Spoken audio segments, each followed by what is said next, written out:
Klikmetroa da, orain dela 4 urte martxan jarri zen ekimena, Azpeitin, eta da interneteko kilometron aldeko ekimena, batetik norbanakoa daude, oda jendea web horria sartzen denak aukera du metro bat egiteko, eta metro horrekin kilometroak girotze alde helburu hori lortzen du.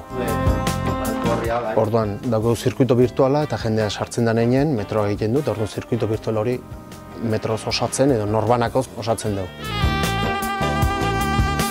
Gu babeslea lortzen ditugu metro horiek babesteko.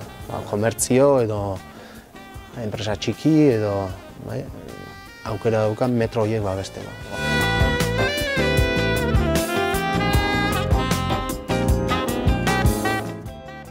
Eta horrekin lortzen dugu beste helburua kilometroantzako eta aurten Orioko herri ikastolantzako sostengu ekonomiko bat.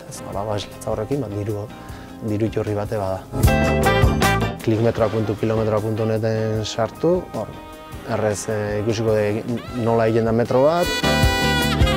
Aurtengo zirkuitoa dauka 5.600 metro. Orduan gutxinez, gure erronka da 5.600 metro horiek 5.600 pertsonek metro bat betetzea edo egitea.